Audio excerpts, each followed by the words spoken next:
Anytime I need to see your face, I just close my eyes and I am taken to a place where your crystal mind and magenta feeling creeps up to the base of my spine just like a chiricola. If you guys listen to the radio at all in the late 90s or early 2000s, this might be a bit of a pop refresher for you.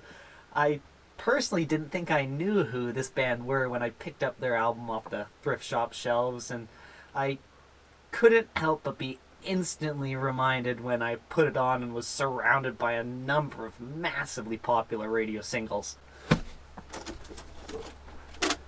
Consisting of Darren Hayes as vocalist and multi-instrumentalist Daniel Jones, this is their 1997 debut album, self-titled Savage Garden.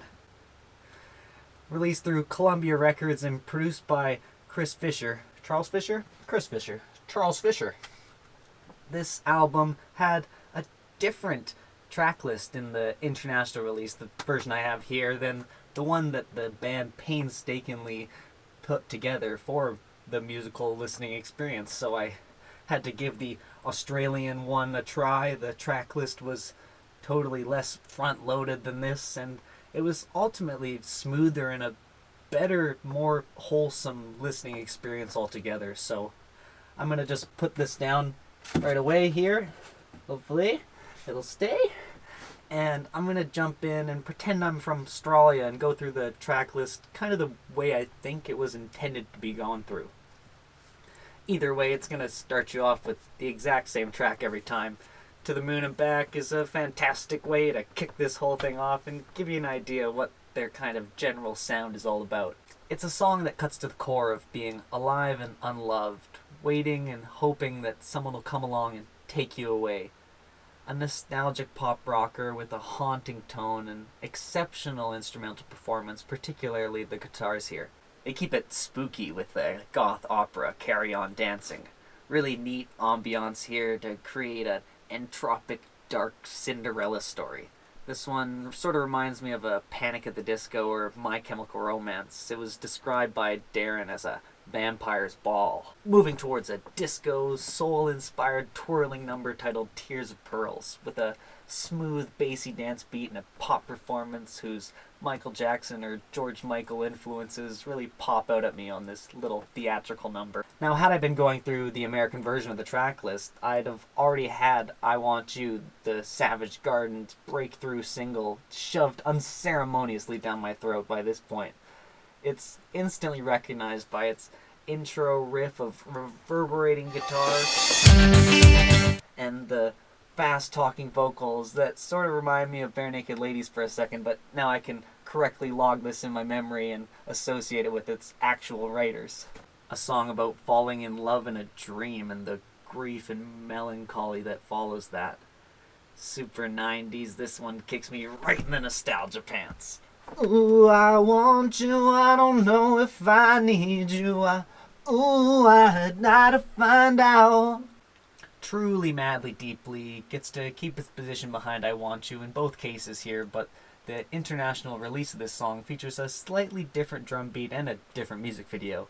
For me, it's difficult to decide which version I like more. I think the international version is just more prolific for me because of how intertwined it is with my early childhood years, so I'll just stick with that version for now, but honestly it doesn't make much of a difference.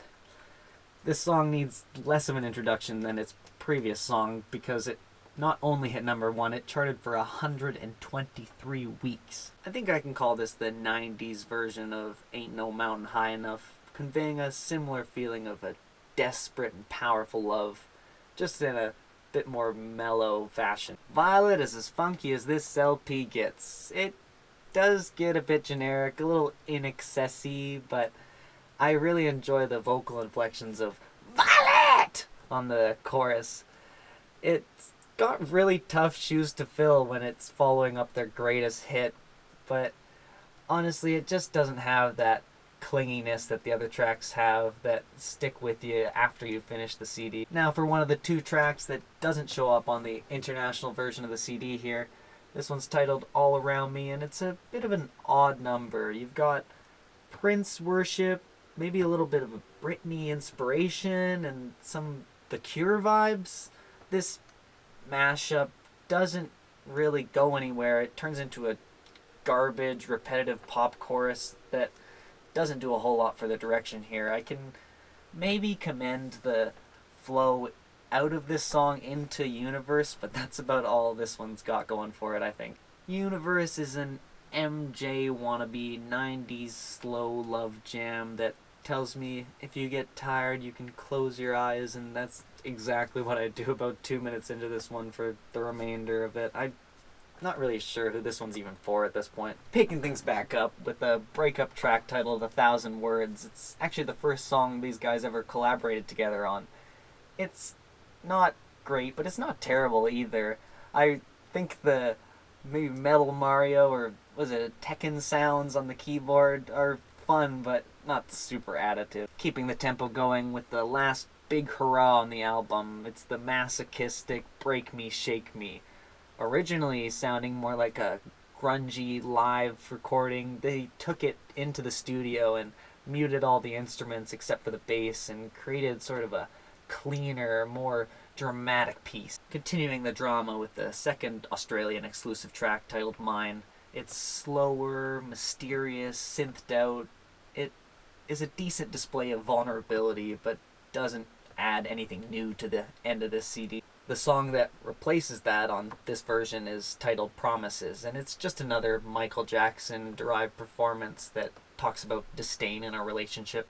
Like the opener, the closing track is also the same on both releases of this album. Santa Monica is a tough pill to swallow, though. It just feels like a crappy, corny DIY YouTube song that you'd have heard early internet. It does talk about kind of that blossoming internet and the communities that were built in and the fact that you can kind of pretend to be anyone, but God, this song is just no good. It's not worth even getting to. I'd cut it out of the playlist that I linked in the description if I could, but you go ahead for yourself, give it a try. It is what it is. This album somehow spawned 7 singles, and I kind of feel a little silly reviewing it for a number of reasons.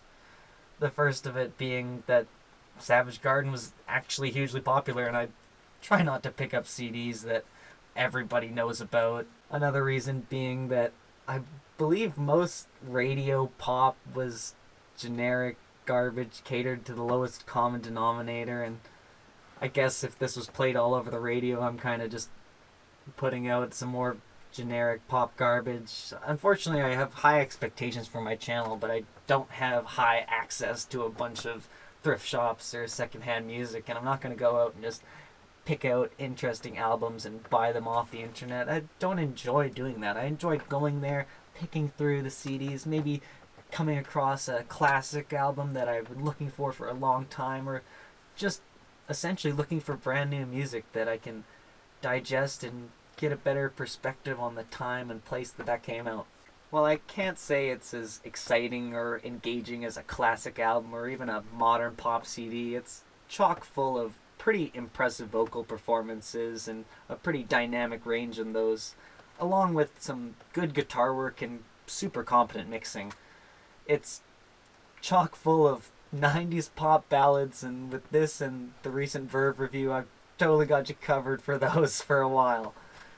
If you enjoyed the video, make sure you smash the like button. Subscribe for a weekly dose of random CD madness. I've got a clicky thing over here to subscribe, a playlist of videos to watch over here. I appreciate you coming along for the ride. I'm going to keep going. I'll see you next week with a brand new album of whatever I can find. Take good care. I will fly to the moon and back if you'll be my baby. Oh!